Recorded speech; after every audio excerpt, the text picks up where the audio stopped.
their names, and we changed all those figures, and Kibaki won the election against him.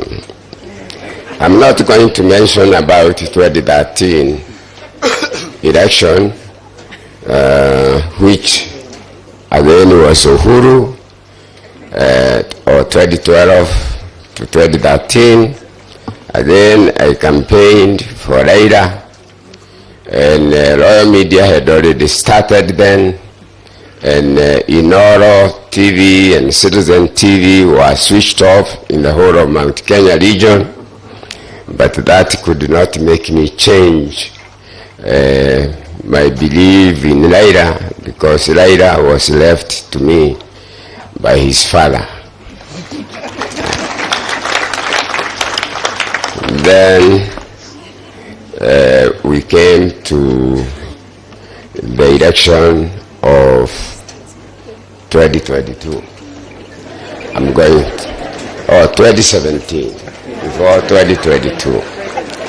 In the election of 2017, it was Raila against Uhuru and Ruto at that time, the current president. We learned that the register had been changed. You keep on pressing me, I won't stop. The register has been changed for voters. When you are registered a voter, you have your fingerprint, you have your photograph, and you have full names. That some names, they have taken some IDs from the death register, and they have the names, but they don't have a photograph. That's how Raila got beaten but remember, Malaga codified discrepancies and drew away the election. And Raila said he's not going to repeat the election with the IBC being not changed. So obviously it was Uhuru and Ruto. They won the second round, the repeat, easily. Then I want to mention, because all this is in our records, about the election of 2022. We went to Naivasha to plan for the election of Raila as a candidate. Again, remember, it is Uhuru against Raila, and I'm campaigning for Raila. And at Naivasha, I tried to explain that the register that is going to be used has fake voters, but Raila was so impatient, he stopped me from explaining. But these 4 commissioners that will resign in the end or were fired, they came to my house and I showed them how the register is not true. But that's how, obviously, again, and you remember Musando, that's how the votes have been put in. And now I come to 2022 election, whereby I try to convince Raila that the voter register that is going to be used is not proper, and they should give it to us, even if we are going to be his agents and organize the agents.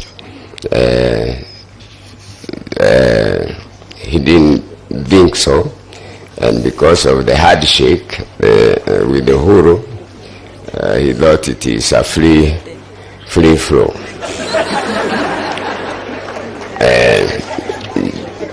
just for jokes, 2022 election comes. It's Raila against Ruto. They were saying we have deep states, and Ruto would tell them which deep states you have, because Ruto knew exactly how the extra votes will be put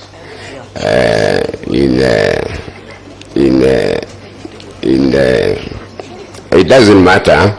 You know, I'm 82 years. If I get kidnapped or hijacked, 84. It doesn't matter. Kano has gone and he was younger than me. So we must just tell this, because I want to tell President Ruto, and it's good that Raila is here, if he wants to leave this country, good, because he's the president, and if he cannot do anything, yeah, whether he won the election or he didn't win, he's the commander-in-chief of the armed forces. But the only thing that can help us is to make sure that a new register of voters is created. If election comes before I pass on, like retiring in the next 2.5 years or so, so that all Kenyans can cast votes, and each vote will, even if I lose, he loses, at least he will leave a good country that counts votes, and each vote. So, my fellow Kenyans, this is what I would ask for President Ruto to do for us, to have a new voter register, and to make sure that the next election, whoever gets elected will be elected by Kenyans by casting votes. So, Mama Gashi, in all this election that I have campaigned for Raila throughout the country in road shows and so on, including the Kikuyu lads, where sometimes we would be even beaten, but Mama Gashi was always there in those vehicles.